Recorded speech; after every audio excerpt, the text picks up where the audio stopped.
Hola, en esta parte vamos a dedicarnos a analizar los enlaces covalentes o predominantemente covalentes, que son aquellos en donde la diferencia de electronegatividad de los elementos que se enlazan no es significativa y por lo tanto hay una compartición de estos electrones. Por ejemplo, si consideramos el elemento hidrógeno que posee un solo electrón en su último nivel, observamos que no es estable, al no tener una configuración de gas noble, es decir, al no tener completo algún nivel o subnivel. ¿Qué pasaría si dos átomos de hidrógeno se acercan lo suficiente? Si dos átomos de hidrógeno se acercan lo suficiente, este par de electrones ahora pasaría a pertenecer a ambos átomos, formando lo que vamos a llamar una molécula. Es decir, alejados, no son estables. Cuando empiezan a acercarse, se empiezan a estabilizar porque ahora cada átomo de hidrógeno contiene dos electrones en su configuración electrónica externa, como si fuera un helio, y entonces se estabilizan. Un acercamiento superior tampoco sería estable, es decir, tendríamos una suba de energía, porque ahí empiezan a jugar las fuerzas de repulsión entre los núcleos y los electrones. Es decir, cuando dos átomos se acercan en una distancia óptima, estos electrones ahora compartidos pertenecen a ambos núcleos, es decir, forman una entidad estable a la que vamos a llamar molécula.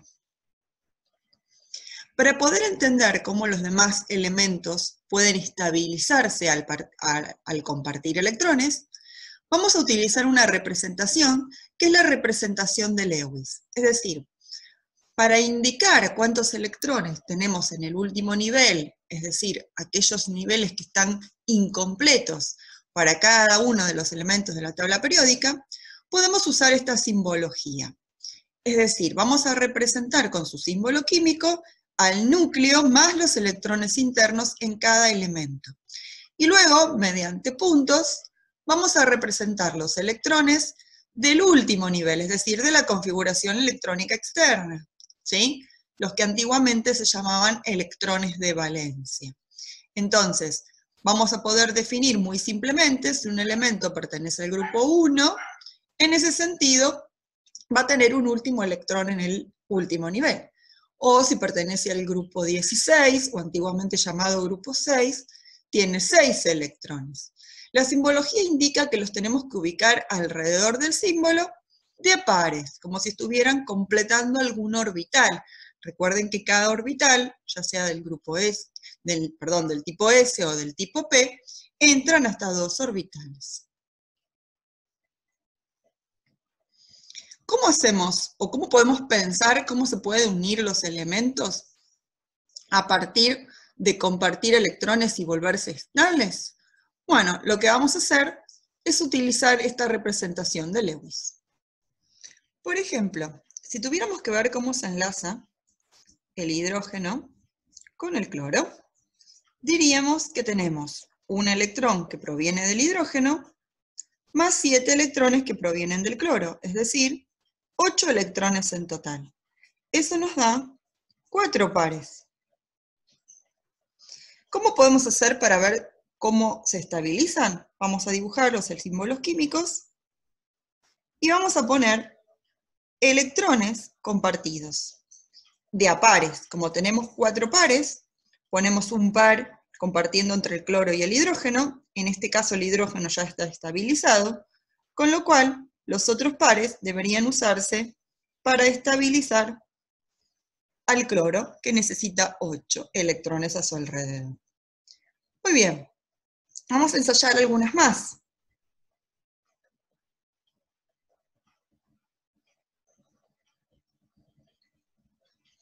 Por ejemplo, si tuviéramos que representar a la molécula de dioxígeno, son 2 átomos de oxígeno, así que vamos a tener 2 átomos que contiene cada uno 6 electrones en el último nivel. Es decir, 2 electrones totales, 6 pares. Dibujamos los elementos y pensamos cómo podemos hacer para que al rodearse con electrones queden ambos estables. ¿Sí? Al ser elementos del segundo periodo, ya van a necesitar 8 electrones en su último nivel. Lo que podemos hacer es proponer un par de electrones alrededor de ellos y luego ir ubicando los otros 5. Ahora, si consideramos que cada oxígeno debe tener 8 electrones alrededor, poner el sexto par indicaría que alguno de los oxígenos no va a cumplir de tener 8 electrones alrededor. Con lo cual, proponemos 2 pares de enlaces compartidos.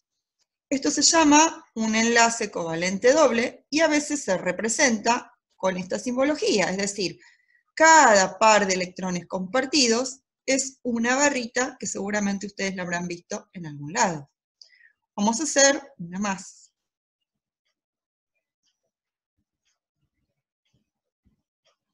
Por ejemplo, si tenemos la molécula de dinitrógeno.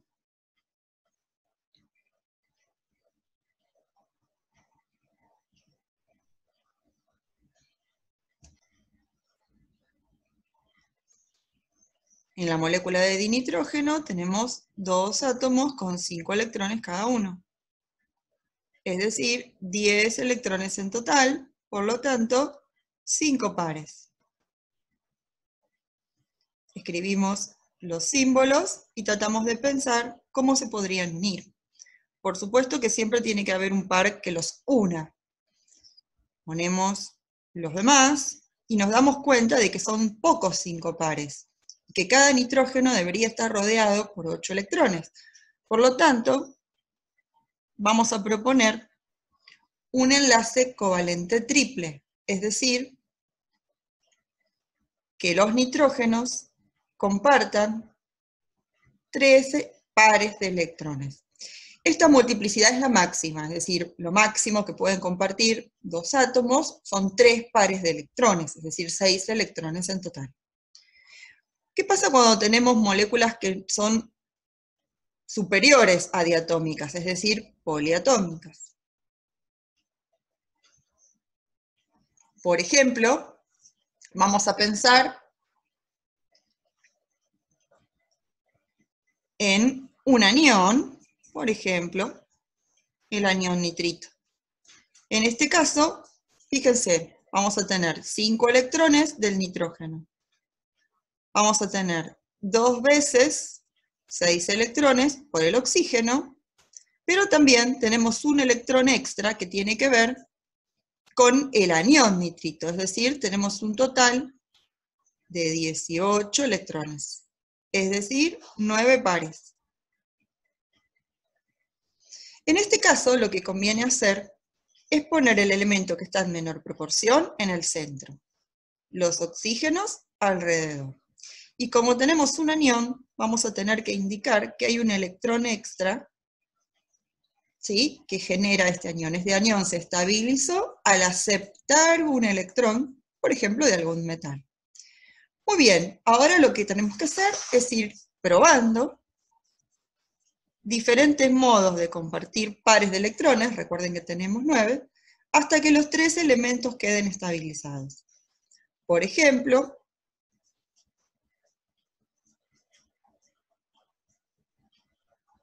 ahí ya tenemos 5, nos faltan 4. 1, 2, 3, 4, 5, 6, 7, nos faltan 2 más. 8, y ahí observamos que ni siquiera ninguno de los 2 oxígenos vamos a tener la posibilidad de compartir un par de electrones. Con lo cual, vamos a poner un par de electrones acá.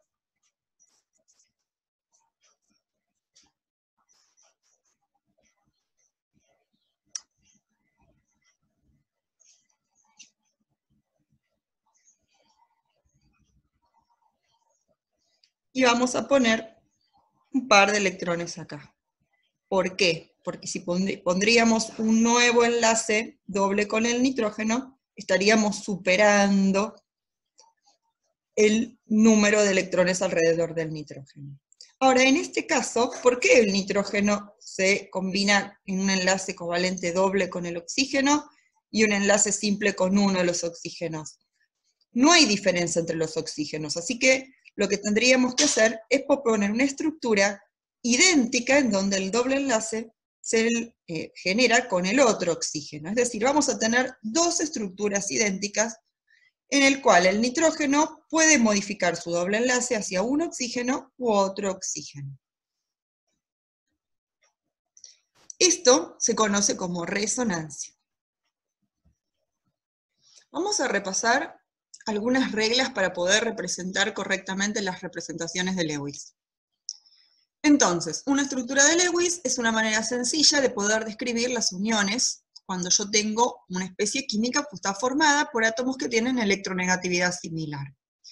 La idea es proponer una estructura tratando de validar la regla del octeto. Atención con esto, ¿no? Porque hay elementos, por ejemplo, como el hidrógeno, que no se estabilizan con 8 electrones, sino que simplemente con 2, que es su halógeno, perdón, que es su gas noble más cercano.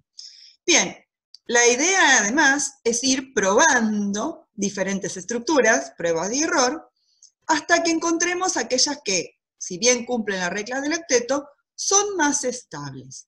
Y esto nos va a ayudar un contenido, un concepto llamado carga formal. La carga formal nos va a indicar si ese átomo dentro de esa estructura que nosotros estamos proponiendo se encuentra estable o no. Otra cosa que tenemos que considerar es que para átomos del período 3 es posible que haya más de 8 electrones. Recuerden que a partir del período 3 empiezan a jugar, empiezan a ser importantes los orbitales de tipo D, en donde también se podrían ubicar electrones que estabilicen a un átomo. Muy bien, una vez que tenemos nuestras diferentes estructuras, podemos entender que todas estas estructuras que cumplan estas reglas serían estructuras estables que contribuirían como formas resonantes, lo que hablábamos recién. Es decir, puede que no haya una única estructura, sino varias estructuras a las cuales vamos a considerar que contribuyen a la estructura real de esta especie química. Entonces, la estructura de Lewis nos va a permitir, en forma rápida, ver cómo están distribuidos los enlaces. Tiene, por supuesto, que varias limitaciones, este modelo de representar las especies en donde los enlaces son predominantemente covalentes.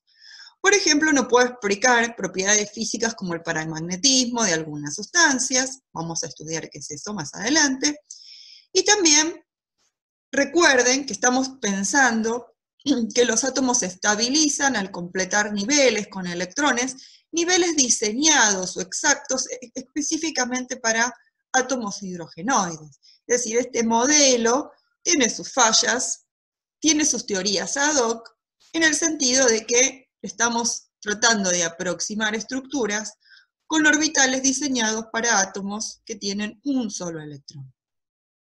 Sin embargo, nos va a permitir obtener información muy valiosa, así que es un modelo bastante útil. Vamos a seguir repasando algunas estructuras, ¿no? Por ejemplo, si tuviéramos que representar el amoníaco, ¿cómo haríamos nuestra representación de Lewis? Bueno, elegimos quién es el elemento central, por lo general es el de menor proporción, en este caso es el amoníaco. Consideramos cuántos electrones totales aportarían todos esos átomos, en este caso son 5 del nitrógeno, y 3 veces un electrón que aportaría cada hidrógeno, es decir, 8 electrones en total, 4 pares. Y los vamos a distribuir de manera tal que cumplan que cada elemento esté rodeado por el número de electrones que los estabiliza. En este caso, cada hidrógeno con 2 y el nitrógeno con 8. Bien, habíamos dicho que para poder entender si una estructura que nosotros proponemos puede ser una estructura estable o no, vamos a definir lo que se conoce como cargas formales. Para definir la carga formal es simplemente considerar si el átomo enlazado tiene un entorno electrónico que lo estabiliza. La cuentita es muy sencilla, lo que tenemos que comparar son cuántos electrones tenía el átomo aislado, es decir, cuántos electrones tiene en su último nivel, lo que antes se llamaba electrones de valencia, con cuántos electrones tiene cuando se encuentra combinado en la estructura que nosotros proponemos. Es decir, esos electrones del átomo aislado le vamos a restar los electrones libres que han quedado sin combinar, más la mitad de los enlaces, de los electrones que están formando parte de enlaces, es decir, de los electrones compartidos. Vamos a ver el ejemplo para aclarar un poquitito. En este caso, en la estructura que se propone para el dióxido de carbono, ¿cuál sería la carga formal? Bueno, el carbono es del grupo 4, así que tiene 4 electrones cuando se encuentra aislado. Si consideramos que no tiene electrones que no están siendo compartidos y que está rodeado por 4 enlaces covalentes, es decir, por 4 pares de electrones, es decir, 8 electrones en total, y la mitad corresponderían al carbono, es decir, que 4 de los electrones del carbono están formando parte de enlaces, por lo tanto la carga formal es 0. Vamos a mirar el oxígeno. El oxígeno de la derecha, cuando está libre, tiene 6 electrones, mientras que en esta estructura va a tener 2 electrones compartidos más 4 electrones libres, 6, es decir, que también tiene una carga formal 0. El otro oxígeno es idéntico, nos podemos dar cuenta de que también va a tener carga formal 0. ¿Qué nos indica la carga formal? Bueno, nos va a ayudar a entender cuándo una estructura es posible y dentro de las estructuras posibles, cuáles son más estables. Entonces, cuando nosotros armamos una estructura de Lewis, lo que tenemos que pensar es lo siguiente. Primero, que tiene que cumplir la regla del octeto, es decir, aquellos elementos que son superiores al periodo 2, o del 2, deben tener 8 electrones a su alrededor. Hay algunas excepciones. Por ejemplo, en el periodo 1 el hidrógeno se estabilizará con 2 electrones. Y elementos muy chicos, como el berilio y como el boro, se estabilizan con menos electrones. El berilio en particular con 4 y el boro con 6. Muy bien, entonces aquellas estructuras que no cumplan estas reglas serán descartadas. También podríamos pensar en estructuras cíclicas, pero las estructuras cíclicas son estables cuando los ciclos están formados por más de 4 átomos. También vamos a descartar estructuras que tengan átomos consecutivos o adyacentes que tengan cargas formales del mismo signo. Vamos a descartar estructuras con cargas formales contrarias a sus electronegatividades. Por ejemplo, el oxígeno tiene una alta electronegatividad, es decir, tendría que tener una carga formal más bien negativa, como el flúor. Si le asignamos una carga formal positiva, esa estructura no va a ser muy estable. También descartamos estructuras de las cuales no se puedan obtener estructuras resonantes estables. Lo vimos con el nitrito, ahí podíamos obtener estructuras estables que son resonantes. Y cuando tenemos varias estructuras con diferentes cargas formales, vamos a poder definir que la estructura más estable es la que presenta la mayor diferencia de electronegatividad en los átomos adyacentes. Otra cuestión es que la suma de las cargas formales, en el caso de que sea una especie molecular, nos debe dar 0, y en el caso de que sea un anión, nos tiene que dar la misma carga del ion.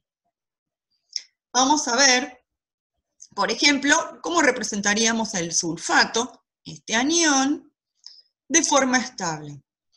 Consideramos que el azufre es el átomo central, determinamos los electrones en el último nivel, son 16 pares de electrones, y los vamos a ir ubicando a lo largo de la estructura para poder completar el octeto de todos. Proponemos, como en el punto 4, 4 enlaces covalentes simples entre el azufre y los 4 oxígenos, y vamos a pensar lo siguiente, vamos a analizar sus cargas formales. Cuando hacemos la carga formal de un oxígeno, observamos que nos da -1. Todos los oxígenos son idénticos, así que todos tienen -1. Cuando analizamos la carga formal del azufre, nos da +2. En este caso, por supuesto, la suma de +2 con los -4 nos da -2, lo cual es la carga del anión. Así que esta estructura sería una estructura posible. Todos cumplen la regla del octeto, y además la suma de las cargas formales nos dan lo mismo que la carga del ion, -2. Sin embargo, como el azufre es de un tercer periodo, existiría la probabilidad de expandir el octeto, es decir, de tener más electrones que 8 a su alrededor.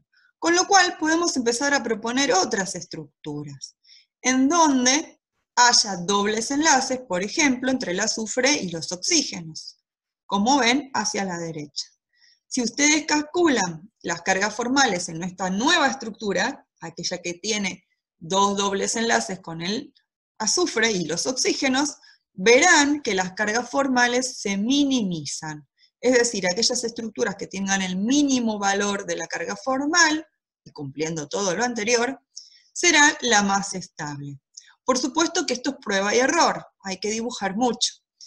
Y en este caso, una vez que encontramos una estructura que tiene una carga formal menor, que consideramos más estable, encontramos que como hay varios oxígenos, no existe una única posibilidad de estructura, sino que hay resonancia.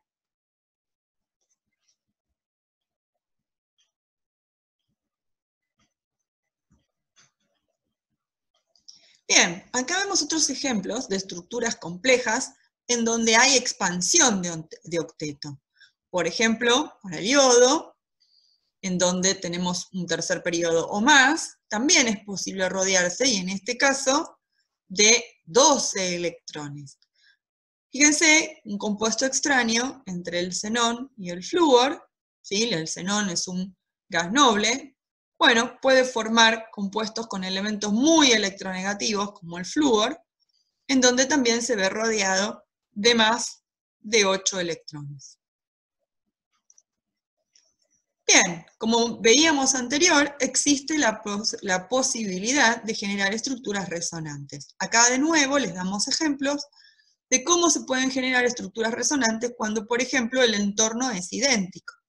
En el caso del dióxido de carbono, ocurre que las estructuras resonantes no son igual de estables. La estructura central para el dióxido de carbono tiene una estabilidad superior, pero existen estructuras posibles con cargas formales más altas, es decir, menos estables, que pueden aportar a la verdadera estructura del dióxido de carbono, que sería una especie de estructura intermedia entre estas tres posibles.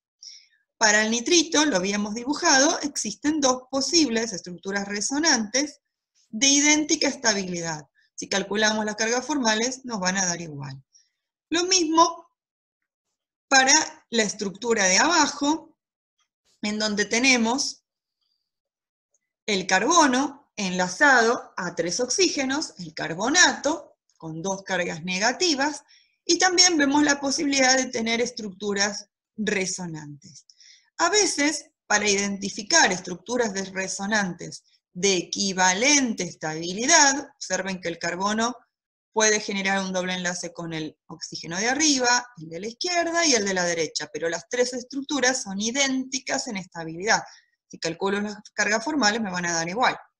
A veces para representar eso, se indica que estos dobles enlaces no están definidos, sino que son parciales a lo largo de los tres enlaces, como acá se representa en la estructura de la derecha. Muy bien. Entonces, a partir de ahora, ustedes van a tener la posibilidad de practicar diferentes estructuras y de proponer diferentes estructuras de Lewis y analizar la posibilidad de generar estructuras resonantes y su estabilidad. Vamos a analizar un poco más estos enlaces covalentes. ¿Cuándo son más estables? ¿Cuándo son menos estables? Bueno, si pensamos en que la estabilidad de un enlace se mide por la entalpía de disociación, que sería el calor a presión constante necesario para romper este enlace, ¿sí? En forma homolítica, es decir, exactamente por la mitad, con los electrones que quedarían asociados a cada uno de los átomos originales, entendemos que los enlaces covalentes triples tienen una mayor energía de disociación, son más estables que los dobles y más estables que los simples. Esto de que un enlace triple es más intenso que un enlace doble y un enlace simple, se correlaciona cuando el enlace está formado por el mismo elemento. A veces el entorno químico, es decir, en dónde se encuentra generado o en qué tipo de estructura se encuentra ese enlace covalente simple, depende de qué molécula es. Por ejemplo, el enlace hidrógeno-oxígeno, enlace covalente simple, tiene diferentes valores de energía de disociación según la molécula en la que se encuentra. Acá vemos algunos ejemplos de valores de energía, de entalpía, perdón, de disociación de enlace y los podemos analizar. Por ejemplo, observamos que para una misma especie los enlaces covalentes triples son más intensos que los enlaces covalentes dobles y los enlaces covalentes simples. Que también depende del átomo que se está enlazando. Se observa que mientras mayor similitud sea el tamaño de los átomos que se enlacen, más intensa puede llegar a ser el enlace. Esto tiene que ver con el grado de solapamiento. Entonces, átomos más chiquititos generan enlaces más intensos que átomos más grandes. Lo podemos ver, por ejemplo, en el difluoro, en el dicloro, en el dibromo y en el diiodo. En el difluoro, el enlace es levemente más intenso que en el...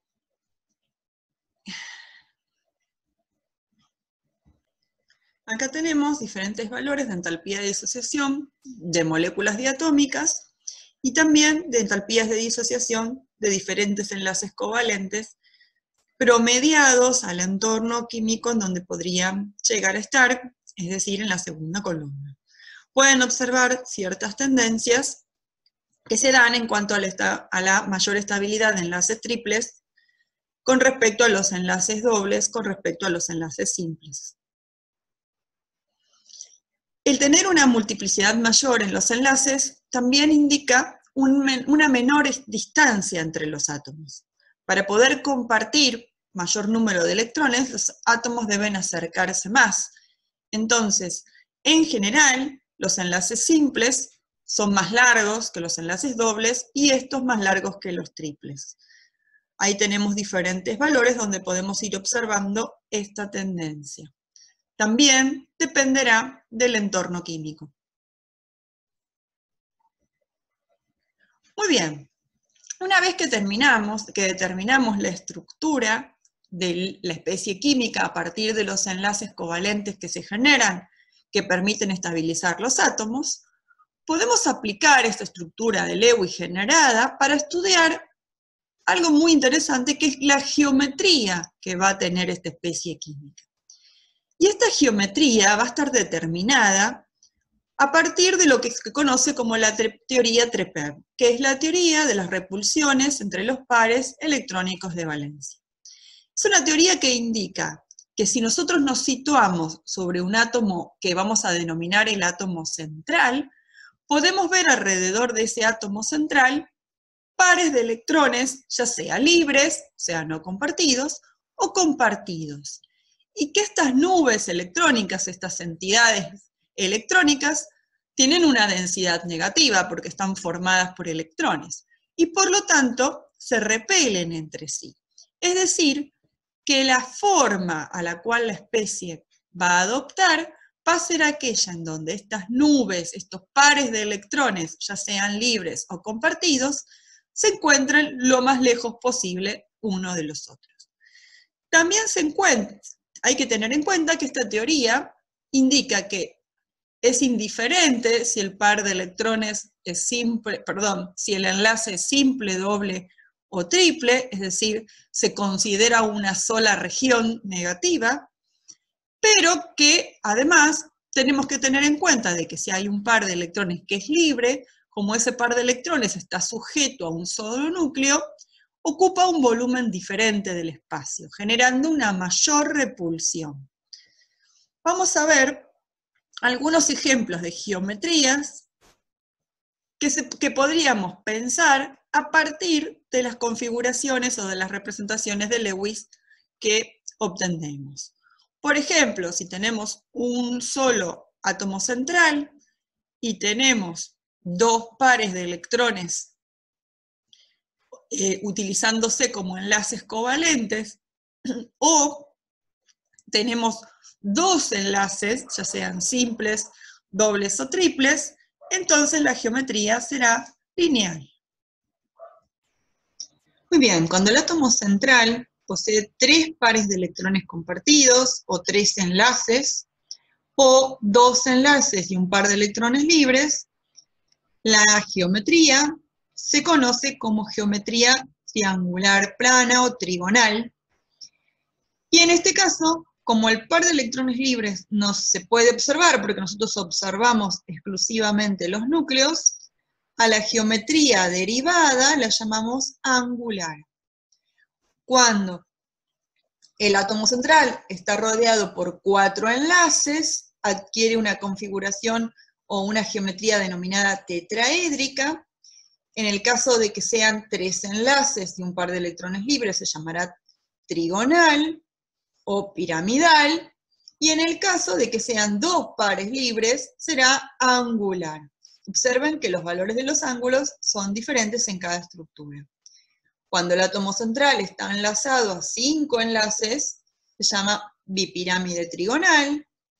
En el caso de que uno sea un par de electrones libres, ¿sí?, o 2 o 3, adquiere otras geometrías, como por ejemplo la forma T, la lineal.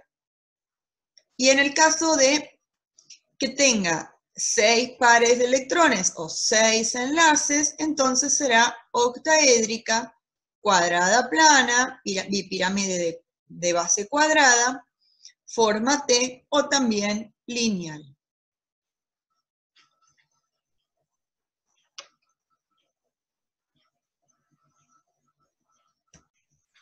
Muy bien, aprovecho y les muestro cómo se observa el enlace simple, más largo, el enlace doble, más corto, este sería la molécula de dioxígeno, de hidrógeno, y el enlace triple, aún más corto, en el dinitrógeno. Vamos a repasar las geometrías. En el caso de un átomo central, con dos enlaces hacia alrededor, geometría lineal. En el caso de un átomo central, con tres enlaces a su alrededor, tenemos la triangular, que es plana. Si hay dos,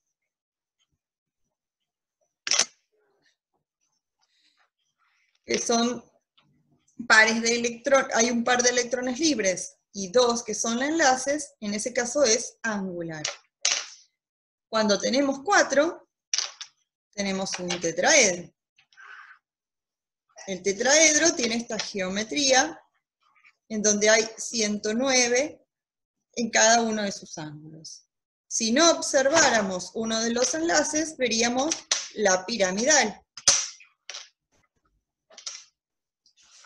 Y en el caso de que haya dos enlaces que no se observan, tendríamos la forma angular, como en el caso de la U.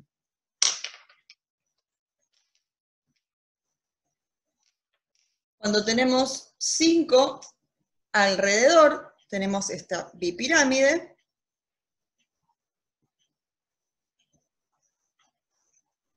con un plano triangular y un eje hacia arriba y un eje hacia abajo. Y en el caso de 6, tenemos el octaedro,